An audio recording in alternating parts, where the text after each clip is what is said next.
I really understand the anxiety and fear that goes behind incubating eggs. No matter where you're at in your chicken keeping journey, it's always stressful because we always want the best hatches possible. And I feel like there's really one thing more than anything else that's going to make or break your hatches, and that is the incubator that you choose to use.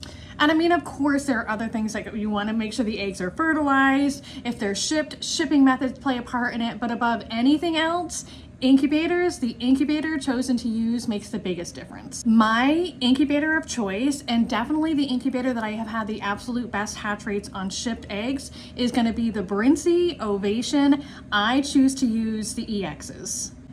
Now, with the Brinsea Ovations, first of all, they incubate the eggs holding them upright, and then they kind of rock the eggs back and forth to turn them, which I find does way better for shipped eggs because it nurtures that air cell. It allows the air cell more ease and like resting back into place after shipping in particular. The EX, there's a couple different models. There's like the Eco, the Advanced, and the EX, but in my opinion, if you're gonna spend the money on the Brinsea, you might as well go and get the EX, because what the EX means is that there is an auto humidity feature. So there's like tubing that comes out of the incubator and goes into a little jar next to the incubator, and you set the humidity to like where you want it to be throughout the process, and that incubator automatically draws water up through that tube to affect the humidity as needed throughout the incubation process. In my opinion, it's like a priceless feature. It's plug and play. I love it so much.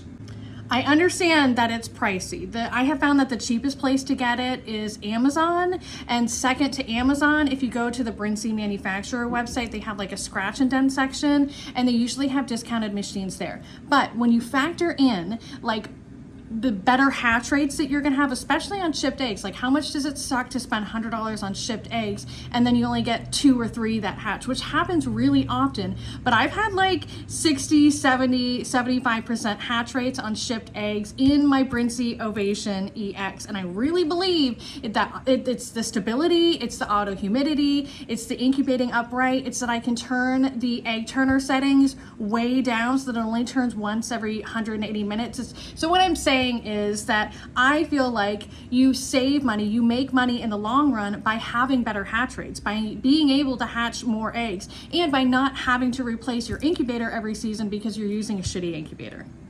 But again, I understand the price of it, and so a comparable, I mean, I don't know if anything is really comparable to the Brinsea, but also the Chicozy does really well. It also incubates upright, doesn't have the auto humidity feature, but it is a good incubator. I am having like 98% hatch rate in my Chicozy with my own eggs right now. My only complaint about the Chicozy, it's a very stable incubator in terms of temperature and humidity, but now that I put, and like I said, most of my eggs are making it to lockdown, going from holding the eggs upright to on their side in the bottom of that incubator, they're really cramped in there at lockdown. So I actually ended up moving some eggs out of the Chicozy and putting them over in my Brinsea because I have 3 incubators going at once. Another incubator that I don't have any personal experience with, but all my chicken keeper friends, my crazy chicken lady friends use, is the Metacoop X. All of these incubators hold the eggs upright, so I'm sure you're seeing a theme here. And again, that one holds a couple more eggs than the Chicozy, and I don't know how it's set up, but I imagine that there's probably more room, like I'm talking about, where the eggs go into lockdown and they go from being upright to on their side. There's more room in there for them to move around. But anyways, I'm sorry if I really overcomplicated this question, but long story short, it's the incubator. The incubator makes all the difference in the world.